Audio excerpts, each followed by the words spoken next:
Crash. The sound of metal twisting and with splintering echoed down my street like a thunderclap. And for a second, I just stood there, not sure if I'd lost my mind or if Karen Whitmore had finally lost hers. You ever see karma at work in real time? Because that day, it looked a lot like Karen's prized Range Rover wrapped around what used to be the softest spot of my fence, the same spot she'd bulldozed through so many times she probably thought it was just another driveway waiting for her. Not this time. The fence stood, her SUV didn't, and the look on her face, I swear, was worth every splinter I'd ever pulled from my hands. Let me back up a sec. This all started the way these neighborhood dramas always do, with one person thinking the rules are just friendly suggestions for everyone but them. When I first moved in, I thought I'd hit the jackpot. Quiet streets, tidy lawns, that all-American postcard vibe. My house wasn't fancy, but I'd built that fence myself one slat at a time, and every time I stepped outside, coffee in hand, I felt proud. Even my old dog Max seemed to approve, lying there by the gate like he was on security detail. But every neighborhood has a Karen, right? Ours came in the form of designer sunglasses, a Range Rover the size of a battleship, and a sneer that could curdle milk. President of the HOA, naturally. At first, it was harmless, a passive-aggressive note about my grass being a quarter-inch too high, a backhanded compliment about my homey fence looking a little too eggshell for the HOA's liking. I played along, tried to be neighborly, kept my head down. Then the shortcut started. One morning, I found a chunk of my fence missing, tire tracks slicing through my yard. No apology, just a smug little wave from Karen as she bounced across my grass like she was queen of the cul-de-sac. I patched it up, gritted my teeth. Next week, it happened again. And again. Every time I fixed that fence, it was like sending up a flare. Here you go, Karen. Your personal obstacle course is ready for another round. Now, if you think the HOA helped, let me stop you there. I reported her pictures, video, the works. A week later, I got a fine in the mail. Your fence is in disrepair. $200, courtesy of Karen's buddies on the board. That was the moment the game changed. I wasn't just fighting a neighbor anymore. I was up against a queen with a court. She laughed in my face. At meetings, she'd point to my unsightly fence, rally the board about community standards, all while using my yard as her off-road playground. Neighbors started noticing. Some whispered support, some just shook their heads and told me to let it go. But I'm stubborn, and maybe a little petty. You know what I mean? After the third time she tore through, I tried confronting her. Karen, you need to stop, I said as calm as I could manage. She didn't miss a beat, just told me if I wanted privacy, I should have built something that could actually keep her out. Character for the neighborhood, she called it. I called it what it was, bullying. That's when the idea hit me. If she wanted to play games, I'd play to win. I started digging through HOA bylaws, city ordinances, anything I could find. Turns out, you can reinforce your fence as much as you want as long as it looks the same on the outside. That's all I needed. I mapped out a plant steel post sunk 4 feet into the ground, concrete to anchor them, pressure-treated pine wrapped around the outside, so it still looked like the same old fence. For a finishing touch, I planted the meanest rose bushes I could find right in front of the spot she always targeted. Beautification, as per HOA standards. I worked at night, with Max as my lookout. Sweat and blisters, sure, but each hammer strike felt like justice getting closer. And when it was done, I stood back and admired its same white paint, same spacing, just a whole lot meaner on the inside. I even hid a couple of cameras in the roses, just in case she tried to spin a story. The waiting was the hardest part. Every morning, I wondered if today was the day. Every time Karen's Range Rover crawled past my house, my heart thudded just a little faster. Then, Saturday afternoon, it finally happened. I was pretending to read the paper, but really, I was watching. Karen rolled out, sunglasses gleaming, scowl locked in place, and she didn't even slow down. She aimed for her usual gap and floored it. The crash was spectacular, metal meeting steel, the bumper crumpling, airbags exploding, and a burst of rose petals and thorns raining down like confetti at a parade. For once, The only thing destroyed was her pride and her front end. Neighbors flooded out of their houses, phones up, laughter spilling into the street. Karen staggered out, face flushed, arms scratched, screaming that I'd set a trap. I just leaned against my fence, come as you please. It's reinforced. Want to see the permits? I said. The crowd laughed loud this time. Her reign was over. She tried everything, called the HOA president, called the insurance, called the cops. Richard from the HOA showed up, clipboard in hand, and as he leafed through my paperwork, you could see the moment he realized she was done. She sputtered, tried to blame me, called it entrapment, but I had receipts, footage, even misses. Jenkins from across the street, chiming in about all the times she'd seen Karen mow down my property. For the first time, the board sided with me. Compliant, Richard said. Music to my ears. But Karen wasn't finished. A few days later, in full view of half the neighborhood, she stormed across my yard, yanked my mailbox out of the ground concrete base, and Allan stood there like she'd just conquered Rome.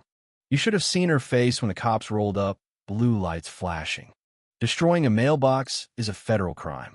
Cuffed and stuffed, she was, while the neighbors cheered and filmed for TikTok. Word spread like wildfire. By the end of the week, Karen was out, fired from the board, her Range Rover a write-off, insurance claim denied, fines piling up. A for sale sign popped up in front of her house, and the neighborhood felt lighter than it had in years. On the spot where her car met its end, I hung a little sign, Karen's last crash. Neighbors loved it, but you want to know what stuck with me? Not the drama, not even the satisfaction of watching Karen go down. It was the way one stubborn fence, a little patience, and a community finally waking up can flip the script on a bully. Entitlement has consequences. Sometimes, all it takes is one person standing firm to show the whole block that power's just a story we agree to believe until we don't. Now, I gotta ask, have you ever gone up against someone who thought the rules didn't apply to them? Drop your wildest HOA or neighborhood showdown story in the comments. And if you want more tales of justice, karma, and the occasional mailbox meltdown, stick around. I've got plenty more where this came from. Now, you'd think after the Range Rover, the rose thorns, and that little sign I hung on my fence, things would finally settle down.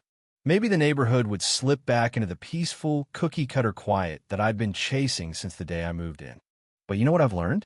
There's always another ripple. People like Karen don't just vanish, they leave behind a mess. And sometimes, the echoes of their drama take on a life of their own. The first week after she moved out was almost surreal. Neighbors who'd never said more than good morning before were suddenly stopping me on the sidewalk, shaking my hand, telling me how relieved they were. The Jenkinses brought over a pie, Mrs. Lopez actually let her kids play in their front yard again. And even Richard from the HOA started acting well, almost human. For a few days, I was the folk hero of the cul-de-sac. Max even got extra treats from the dog walkers who used to cross the street to avoid my place, back when it looked like a construction zone every other weekend. But here's the thing nobody tells you about winning. Once the adrenaline wears off, you're left with the fallout.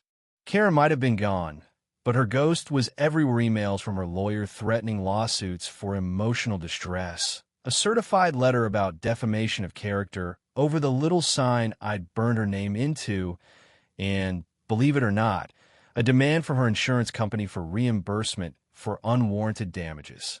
Yeah, that happened. I nearly spit out my coffee reading that one. You have to laugh, right? Or you'll lose your mind. And then came the rumors. Some folks said Karen was trying to buy a house 2 blocks over, plotting a comeback. Others swore they'd seen her late at night, circling the neighborhood in a rental car, just checking on things. I didn't know what to believe. All I knew was the air felt lighter, but something in me stayed braced-like when you expect one last aftershock after a long earthquake. For a while, the neighborhood flourished in ways I hadn't seen before. People started planting gardens in their front yards again, colors not approved by the HOA's infamous palette. Someone built a little free library by the sidewalk, and kids chalked hopscotch all the way up and down the block, not caring if they smudged over a single line. It was a block party first in years. Folks even asked me to grill. If you ever want to feel like you belong, let someone trust you with a neighborhood barbecue. It's a different kind of pride. Still, in the back of my mind, I kept expecting the other shoe to drop. Sure enough, it did, but not from Karen, at least not directly. About 3 weeks after she'd left, we got a letter. Not from her, but from her nephew, Ryan. Young guy, maybe late 20s, drove a beat-up Ford and wore hoodies instead of suits. He'd inherited the mess she left behind: the legal bills, the dented mailbox, the Range Rover repairs, even the unpaid HOA fines. The house was technically his now, and after the stories he'd heard, he wasn't exactly thrilled. But instead of picking a fight, Ryan showed up on my doorstep, hands up like he was surrendering. "Look," he said, "I don't want any trouble. My aunt was well, you know. I just want to sell the house and move on." For a second, I saw something in his eyes, a kind of exhaustion I recognized from my own reflection during those long months fighting Karen. So, I did something unexpected. I offered him coffee. We talked. I told him about the fence, the mailbox, the endless fines. He told me about Karen, how she'd bullied his own family, turned holidays into interrogations, how he'd spent years ducking her calls. We laughed about her rules, her color charts, her lists of forbidden lawn ornaments. By the end of it, he shook my hand and thanked me for being honest. That, right there, was the twist I never saw coming. Because as Ryan started getting the place ready to sell, word got around the neighborhood. Folks started helping out, painting, mowing, even patching the last of the dings in the garage. The same people who once tiptoed past Karen's front walk now showed up with tools, ladders, and casseroles. Something changed in the air. We weren't just surviving anymore. We were rebuilding. One night, after everyone else had gone home, I found Ryan sitting on the curb, staring at the house like he was seeing it for the first time. "You ever feel like maybe the bad blood isn't in the house?" he said. "It's just in the people who fill it." I thought about it for a second, then nodded. Places can be haunted, sure, but sometimes all it takes is new folks, a fresh start, and a lot of stubborn kindness. That's the other thing they don't tell you about justice. Sometimes it doesn't look like revenge. Sometimes it looks like healing. But not everyone was happy with the changes. The old guard on the Hokerins' old friends started grumbling. They didn't like the new flowers, the murals the kids painted on their garage doors, or the sound of music drifting out during the Sunday potlucks. They tried to tighten the rules, but this time, the neighborhood pushed back. People showed up to meetings, spoke out, voted. And for the first time, the board actually listened. One of the board members, MS. Phyllis, even came over one evening, baking dish in hand, eyes a little red. She apologized, said she'd been afraid of Karen for years, too, but now that the spell was broken, maybe the whole place could breathe again. Max, my dog, wagged his tail so hard his whole back and wiggled. There was one last piece of unfinished business, the infamous fence itself. It had become a sort of neighborhood landmark, with people joking about it like it was some kind of battle monument. But truth is, I was ready to let go of the past, too. So, with Ryan's blessing, we took down the battered old section, the steel bones and all, and replaced it with something simple, sturdy, and no need for armor anymore. The roses stayed, though, blooming brighter than ever. The day the house finally sold, the whole block threw another barbecue, and this time, Ryan was right there, flipping burgers, laughing with the kids, raising a glass to new beginnings. As dusk fell, the last of the boxes loaded into a moving van. He hugged me, an actual hug, not just a handshake, and thanked me for showing him that neighbors can be more than just folks who share a street. Looking back, I think that was the real victory. Not just beating Karen, but helping the neighborhood find its backbone and its heart again. Sure, there'll always be another challenge, another self-appointed queen or king of the block. But now folks know what it looks like to stand up, to rally around each other, to laugh at the bullies instead of hiding from them. So if you're watching this, wondering if you should pick your battles or just keep your head down, let me say this. Sometimes the most powerful thing you can do is draw your line, plant your roses, build your fence, and hold your ground with patience and a little bit of wit. You might be surprised who shows up to stand with you. And I've got to ask, what would you have done in my shoes? Would you have reinforced the fence, called the cops, moved out, or just kept repairing the damage and hoping it would stop? Drop your thoughts below, and let's hear your wildest stories of neighborhood justice, comeback victories, or even the moments where standing your ground made all the difference. If you made it this far, thanks for listening to my story. Don't forget to like, comment, and subscribe, because in this crazy world of HOAs, neighbor drama, and the occasional mailbox felony, you never know when the next chapter is going to start right on your front lawn.